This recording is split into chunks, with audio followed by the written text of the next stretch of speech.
Hello friends, this is SP Singh and welcome to smarter everyday.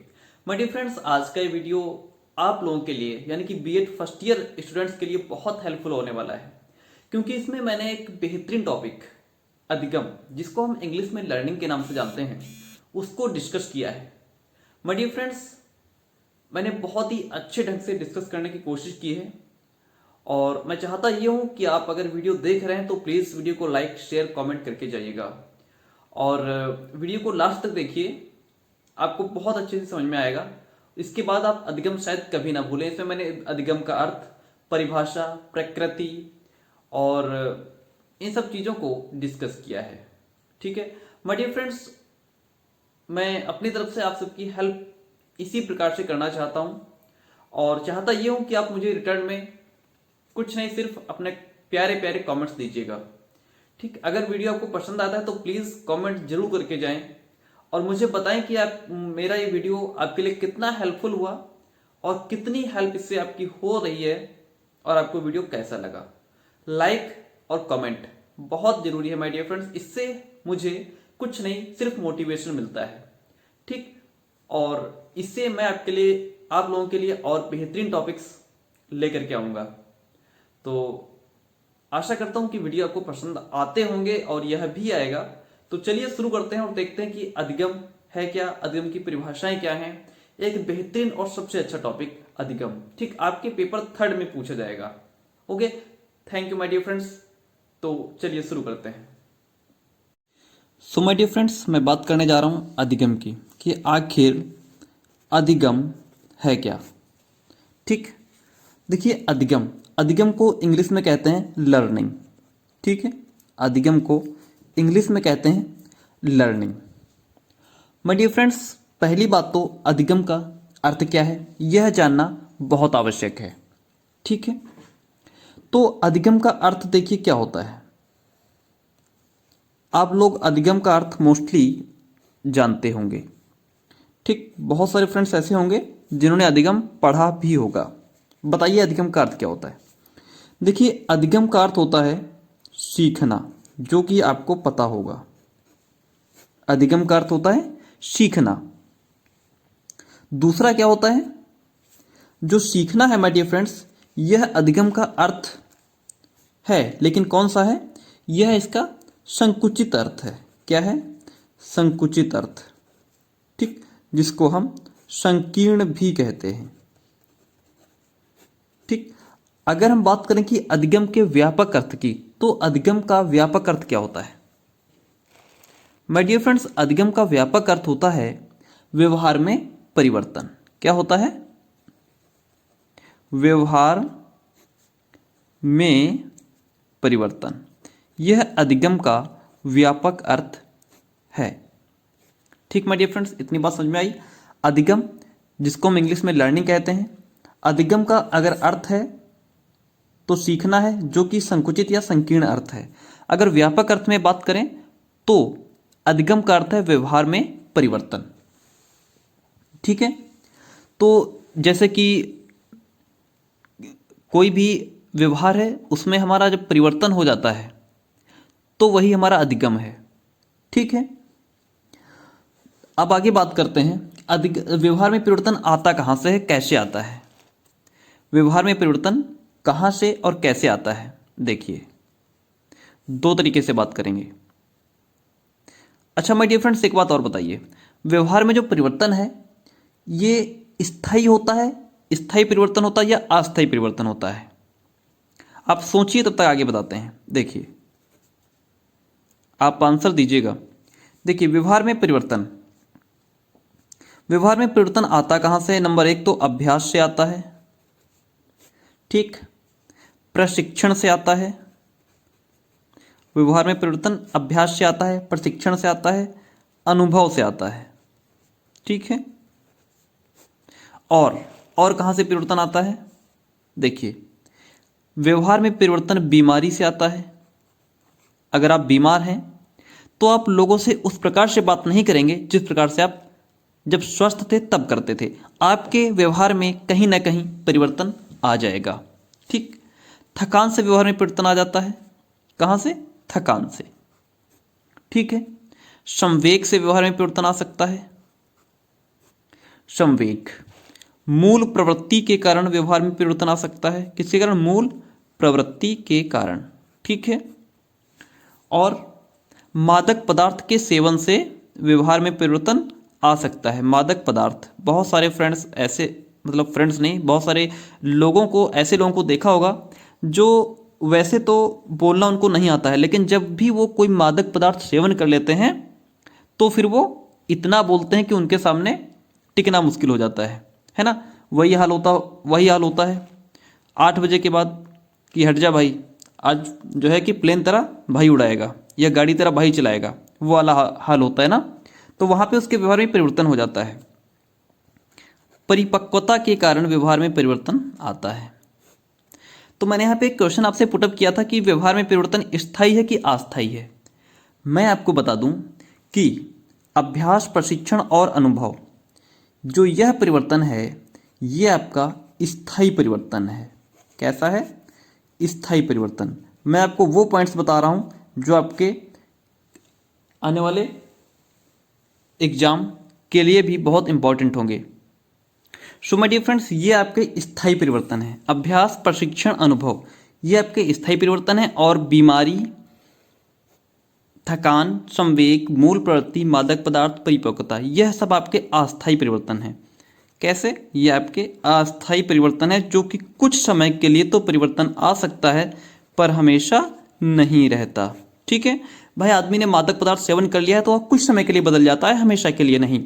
बीमारी है, जब तक वो बीमार है तब तक उसके व्यवहार में परिवर्तन आ सकता है, हमेशा नहीं। थकान, यानी कि जब वो थका हुआ होगा तब उसमें परिवर्तन आ सकता है, बाकी वो सेम रहेगा। तो यह जो है कि अधिगम का कुछ, देखिए एक बार फिर समझा देता हूं। अधिगम का जो अर्थ है वो है सीखना, जो कि एक संकीर्ण या संकुचित अर्थ है। ठीक है, आप अगर अच्छा उत्तर देंगे, अच्छा आंसर देंगे तो आप बताएंगे कि अधिगम का अर्थ होता है व्यवहार में परिवर्तन। ठीक, यहां पे देखिए व्यवहार में परिवर्तन आता कहां से है? अभ्यास, प्रशिक्षण और अनुभव। अभ्यास से जो परिवर्तन आएगा वह हमेशा के लिए होगा, स्थायी परिवर्तन होगा। प्रशिक्षण से जो परिवर्तन आएगा वो हमेशा के लिए होगा। अनुभव से जो परिवर्तन आएगा वो फॉर एवर होगा। ठीक, लेकिन इन सब चीजों के कारण जो परिवर्तन आएगा वो अस्थायी परिवर्तन होगा, कुछ समय के लिए होगा, हमेशा के लिए नहीं होगा। ठीक है, देखिए तो माय डियर फ्रेंड्स, जैसा कि परिभाषाओं में भी कहा गया है कि अनुभव और प्रशिक्षण द्वारा व्यवहार में परिवर्तन लाना ही अधिगम या सीखना होता है। ठीक, तो अब हम बात करते हैं कि जिस प्रकार से आपको लॉन्ग क्वेश्चन लिखना है उस टॉपिक से। माय डियर फ्रेंड्स, इतना समझाने के बाद आपको अधिगम समझ में आ गया होगा। ठीक, अब थोड़ा और चर्चा कर लेते हैं। अधिगम या सीखना, लर्निंग क्या है? देखिए, जो एक नवजात बच्चा होता है वो जन्म के समय बिल्कुल असहाय होता है। ठीक, और वो दूसरों पर ही डिपेंड रहता है, लेकिन समय के साथ साथ वो कई सारी चीज़ों को सीख जाता है। और जो सीखने की प्रक्रिया है वह हमारे जीवन में जीवन पर्यंत चलती रहती है, कभी ना रुकने वाली प्रक्रिया है। अर्थात सीखना जो है वो प्राणियों का एक जन्मजात गुण है और हम पूरी लाइफ टाइम सीखते रहते हैं। अब हम जानेंगे अधिगम का अर्थ क्या होता है, और थोड़ा लॉन्ग वे में। आप अच्छे से समझ लीजिएगा, आपके एग्जाम में बहुत हेल्प करेगा और यहाँ से क्वेश्चन जरूर निकल करके आता है। अधिगम किसी स्थिति के प्रति सक्रिय प्रतिक्रिया है। जिस प्रकार से एक बालक जलती हुई मोमबत्ती की लौ छूने से जल जाता है, एक बालक होता है, अनजान बालक होता है, तो वह किसी भी चीज को पकड़ने के लिए दौड़ता है। ठीक है, लेकिन चाहे उसके सामने कोई भी जानवर हो, सांप हो या आग हो, बच्चा क्या होता है कि आग को देख करके उसको पकड़ने की कोशिश करता है। ठीक है, चूल्हे में आग जल रही हो, पास में बच्चा हो तो वो आग को पकड़ने की कोशिश करेगा, लेकिन जब वो उस आग से एक बार जल जाएगा तो फिर पूरी लाइफ टाइम वह आग के पास नहीं जाता है, क्योंकि वहां से उसको अधिगम हो जाता है, वह सीख जाता है कि इससे मैं जल जाऊंगा, और उसके बाद जब भी वो आग को देखेगा डर जाएगा। ठीक है, वही बात है कि मोमबत्ती की लौ को जब वो छूना चाहता है, पकड़ना चाहता है, लेकिन जब वो जल जाता है तो फिर दोबारा अगर मोमबत्ती उसके पास ले जाओ तो वो उसको टच नहीं करेगा, क्योंकि उसे अधिगम हो जाता है, वह सीख जाता है, उसे अनुभव हो जाता है कि इससे मुझे खतरा है, मैं जल जाऊंगा। ठीक है, उसके लिए यह एक बहुत कड़वा अनुभव होता है। दूसरी बार वह जलती हुई मोमबत्ती से दूर रहता है, क्योंकि बालक यह सीख जाता है कि मोमबत्ती की लौ को अगर मैं हाथ लगाऊंगा तो अवश्य ही मुझे जलने की पीड़ा उठेगी होगी। इस प्रकार से प्रत्यक्ष और अप्रत्यक्ष अनुभवों के माध्यम से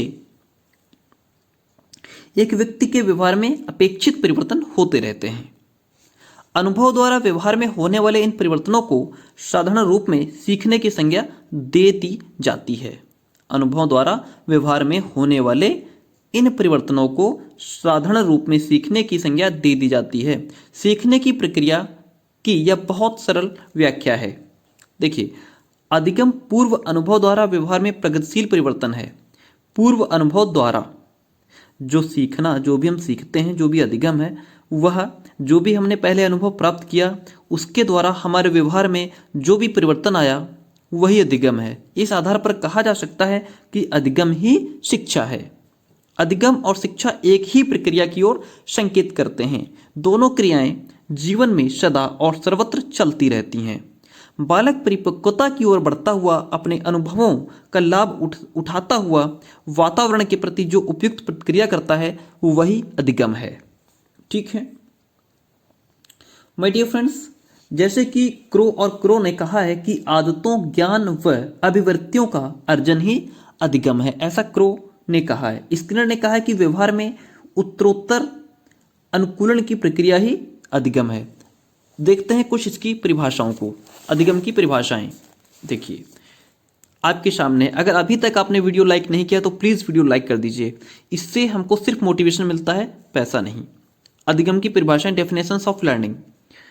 ब्लेयर, जोन्स और सिम्पसन के अनुसार व्यवहार में कोई परिवर्तन जो अनुभवों का परिणाम है और जिसके फलस्वरूप व्यक्ति आने वाली स्थितियों का भिन्न प्रकार से सामना करता है वही अधिगम है।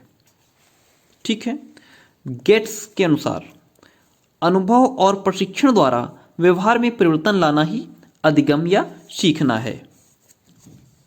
मार्गन व गिलीलैंड की परिभाषा आपके सामने है, आप चाहें तो इसको पढ़ सकते हैं। स्किनर ने कहा कि सीखना व्यवहार में एक उत्तरोत्तर सामंजस्य की प्रक्रिया है। वुडवर्थ कहते हैं कि नवीन ज्ञान और नवीन प्रतिक्रियाओं के प्राप्त करने की प्रक्रिया सीखने की प्रक्रिया है।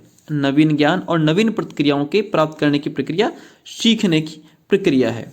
किंग्सले और गैरी कहते हैं कि अभ्यास, जो परिभाषा आपको अच्छी लगी आप पढ़ सकते हैं, अभ्यास अथवा प्रशिक्षण के फलस्वरूप नवीन तरीके से व्यवहार अपने विस्तृत अर्थ में करने अथवा व्यवहार में परिवर्तन लाने की प्रक्रिया ही सीखना है। क्रो कहते हैं कि अधिगम आदतों, ज्ञान एवं अभिवृत्तियों का एक अर्जन है। यहीं पर गिलफोर्ड कहते हैं कि व्यवहार के परिणाम स्वरूप व्यवहार में किसी प्रकार का परिवर्तन ही अधिगम है। सो ये परिभाषाएं हैं, आप वीडियो को पॉज करके धीरे धीरे इसको पढ़ सकते हैं, समझ सकते हैं। माय डियर फ्रेंड्स, अब हम अधिगम की प्रकृति पढ़ेंगे। देखिए नेचर ऑफ लर्निंग क्या है। देखिए अधिगम एक सक्रिय प्रक्रिया है। अधिगम एक सक्रिय प्रक्रिया है और अधिगम जो है ये व्यक्ति की क्रियाशीलता पर भी निर्भर होता है। अधिगम विकास की प्रक्रिया है जहां व्यक्ति को खुद प्रयास करना पड़ता है, स्वयं प्रयास करना पड़ता है, तभी वो सीख पाता है। अधिगम व्यक्ति के वातावरण के अनुरूप व्यक्ति में परिवर्तन लाता है। जैसा उसका एटमॉस्फेयर होगा, जैसा उसका वातावरण होगा, उसी प्रकार से उसमें परिवर्तन आएगा। ये परिवर्तन स्थायी और अस्थायी भी हो सकता है। ऐसा परिवर्तन हो सकता है जो हमें हमारे अंदर हमेशा के लिए ठहर जाए। ऐसा भी हो सकता है जो कुछ समय के लिए हमारे अंदर परिवर्तन आ सकता है परंतु हमेशा नहीं रह सकता। अधिगम एक सहज क्रिया नहीं है। अधिगम चेतना का परिणाम भी हो सकता है या जैविक व सामाजिक समंजन के लिए भी हो सकता है। अधिगम सकारात्मक भी हो सकता है और अधिगम नकारात्मक भी हो सकता है। ठीक है, अधिगम व्यवहार में परिवर्तन की मानवीय प्रक्रिया है। अधिगम प्रक्रिया उद्देश्यपूर्ण प्रक्रिया है क्योंकि उद्देश्य के अभाव में अधिगम की प्रक्रिया सही ढंग से नहीं चल सकती। जब तक हमारा उद्देश्य क्लियर नहीं होगा, अगर उद्देश्य नहीं है तो उसके अभाव में अधिगम की प्रक्रिया सही ढंग से नहीं चल सकती है। बालक किसी न किसी प्रत्यक्ष या अप्रत्यक्ष उद्देश्य के आधार पर ही सार्थक अधिगम की दिशा में प्रेरित होता है। अधिगम वर्तमान व्यवहार में परिवर्तन या नए व्यवहार के ग्रहण के साथ साथ वर्तमान व्यवहार पर प्रतिबंध भी लगाता है। अधिगम व्यक्ति को आवश्यक समायोजन और ग्राह्यता के लिए तैयार करता है। ठीक है, अधिगम का क्षेत्र बहुत व्यापक होता है जिसमें मानव व्यवहार के सभी क्षेत्र संज्ञानात्मक, भावात्मक, अनुभवात्मक सम्मिलित होते हैं। अधिगम सार्वभौमिक और एक निरंतर प्रक्रिया है। यह प्रक्रिया जीवन पर्यंत चलती रहती है। परिपक्वता, थकान, बीमारी, नशे आदि के कारण व्यवहार में परिवर्तन का अधिगम से कोई संबंध नहीं होता है। जैसा कि मैंने अभी पीछे बताया है कि ये सब अस्थायी परिवर्तन है, इनमें अधिगम से कोई लेना देना नहीं है। माय डियर फ्रेंड, इसके बाद अधिगम की कुछ विशेषताएं पढ़ेंगे हम। देखिए, अधिगम की कुछ विशेषताएं हैं। नंबर 1 तो सीखना एक प्रक्रिया है। लर्निंग क्या है? एक प्रोसेस है। जैसा कि डॉक्टर जे.डी. शर्मा ने लिखा है कि सीखने की प्रक्रिया का स्वरूप मस्तिष्कीय अध्ययनों से स्पष्ट हुआ है। सीखने की प्रक्रिया केंद्रीय तंत्रिका तंत्र में रूपांतरण होने के साथ साथ होती रहती है। इन रूपांतरणों को कभी कभी अनुरेखण भी कहा जाता है। सीखने में वृद्धि होने से हमारे मस्तिष्क में कुछ रेखा चित्र बनते हैं जो अभ्यास से स्थायी और स्पष्ट हो जाते हैं और भविष्य में जागृत होकर मदद करते हैं। अतः सीखना धीरे धीरे निश्चित तरीके से उन्नति की ओर बढ़ता है। यही सीखने की प्रक्रिया है। सही प्रतिचारों का चुनाव करना, सिलेक्शन ऑफ राइट रिस्पॉन्सेस। किसी कार्य को सीखते समय सीखने वाला जो कोशिशें करता है वह सभी प्रतिचार कहलाते हैं। सीखते समय सही प्रतिचारों का चयन करना होता है ताकि समय और शक्ति का सही प्रयोग हो। अभ्यास, देखिए अभ्यास सबसे अहम। उद्दीपक और प्रतिचार के बीच परिवर्तनीय संबंधों को अभ्यास कहा जाता है। सीखने में सही प्रतिचारों का बार बार प्रयोग किया जाता है ताकि सीखना स्थायी हो जाए। परिवर्तन में स्थायित्व लाना और लक्ष्य की प्राप्ति करना। सीखने में लक्ष्य की प्राप्ति करना आवश्यक होता है। बिना लक्ष्य निर्धारण के कोई भी सीखना सफल नहीं होता है। विभेदीकरण होना चाहिए। मानव प्राणी की यह विशेषता होती है कि वह एक क्रिया और दूसरी क्रिया में क्या अंतर है इसकी वो पहचान करे। तो ये थी हमारी अधिगम की कुछ विशेषताएं। इसके बाद हम बात करेंगे बहुत जल्दी अधिगम के नियम की। सो माय डियर फ्रेंड्स, यहाँ से आगे वीडियो लंबा हो रहा है। मैं आपको नेक्स्ट वीडियो में अधिगम के नियम, जिसमें हमारे आएंगे तत्परता का नियम, अभ्यास का नियम और प्रभाव का नियम, इनकी बात करेंगे। ठीक है, और इसकी पीडीएफ भी आपको व्हाट्सएप पर मिल जाएगी अगर आप मेरे साथ व्हाट्सएप पर जुड़े हैं तो। ठीक है माय डियर फ्रेंड्स, अगर अभी तक आपने वीडियो लाइक नहीं किया है तो प्लीज़ वीडियो लाइक करके जाइए और अपना एक प्यारा सा कमेंट जरूर छोड़ करके जाएं। मिलेंगे नेक्स्ट वीडियो में अच्छे वीडियो के साथ। Thank you.